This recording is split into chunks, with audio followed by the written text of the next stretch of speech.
Hi, welcome to High Road. My name's Andrew, and in today's video you can learn how to play an open A chord. But if you want to just get the quick version, here it is.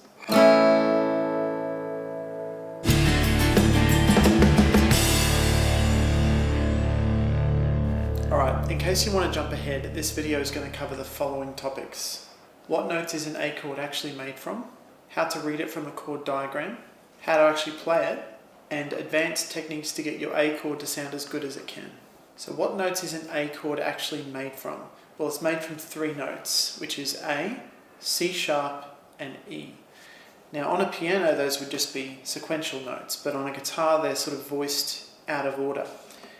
So for instance in a standard A chord, which I'm going to show you in a moment, the notes would be A, E, another A C sharp, and another E. But there's only three different kinds of notes there, and they're all A's, C sharps, or E's, so that's what makes this an A chord. I should also mention that A is short for A major, so if you see someone refer to an A chord, they actually mean A major, but A is a sort of a short form way of saying the same thing. So a chord diagram is a picture of your guitar looking from this angle. The vertical lines are the strings, and the horizontal lines are the frets. The double line at the top is the nut. And by the way, on guitar we number the fingers 1, 2, 3, 4. If you play piano, that could be confusing because on piano, thumb is 1, but not on guitar.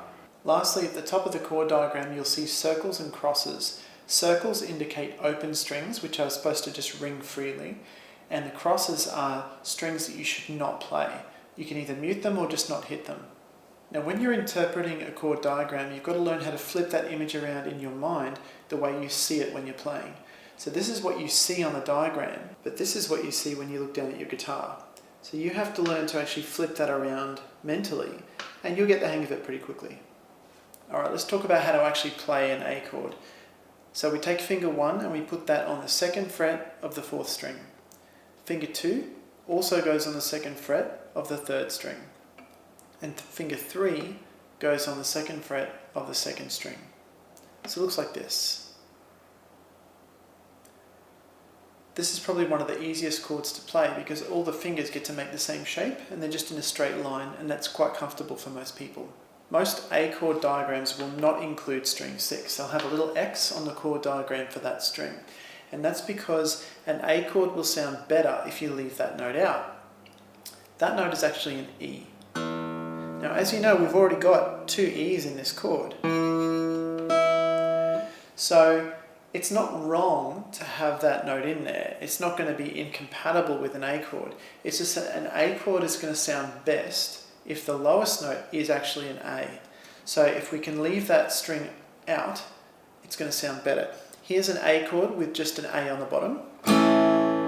And here's an A chord with an E on the bottom. I'll admit that they do sound very similar, and if you're a beginner you may not be able to hear much difference at all. But as your ears adapt and your listening skills get better, you will start to hear that the A chord with just 5 strings really does sound stronger and more musical.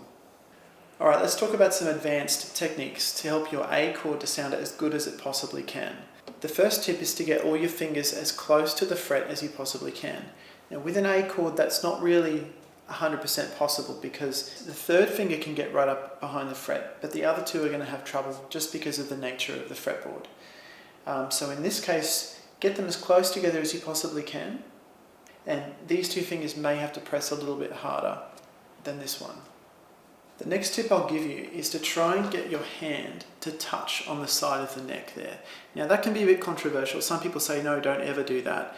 You should have this nice pure kind of grip like this, but in reality that's quite uncommon. Not many contemporary guitar players actually do that. Most of them will have their hand touching on the side of the neck with enough room there so that they don't choke the top E string. So you should have a nice open shape there, and there should be nothing blocking that top E string.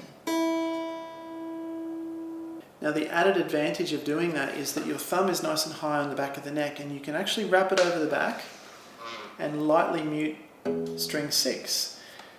When you do that, you don't have to be careful with your strumming because the bottom E string is choked.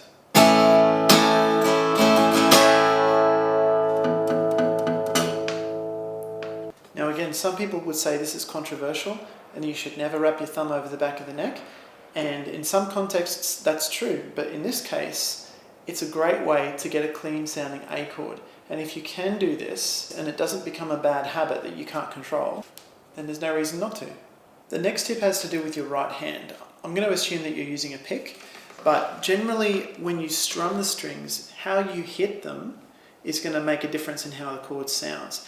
I could be doing everything right with my left hand, but if I strum poorly, this is the sound I'll get. If I strum well, I get a much fuller sound. So that's because of how I'm hitting the strings with my pick. For some reason, it's really common for beginners to hit the bass strings harder than the treble strings. I don't know why, but it's a really common thing. This is what that sounds like. This is what it should sound like. So you should be hitting the treble strings evenly and getting the full, rich sound of the chord. Try not to strum from the elbow in a straight line. The goal is to use a slightly curved pick motion that comes from the wrist. And when you strike the strings, you should aim to hit around about string 5 and then hit all the strings evenly.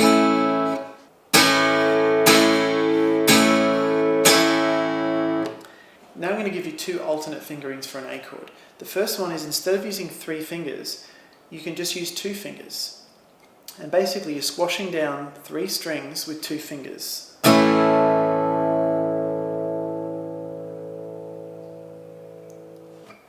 The last way is to use just 1 finger to play an A chord. If you watch Malcolm Young from AC/DC, this is usually how he plays A chords. And when you do this, it's actually very hard to get string 1 to sound clear because the shape of the finger here causes string 1 to get choked. But that's okay, it'll still sound pretty close. And that's how you play an A chord.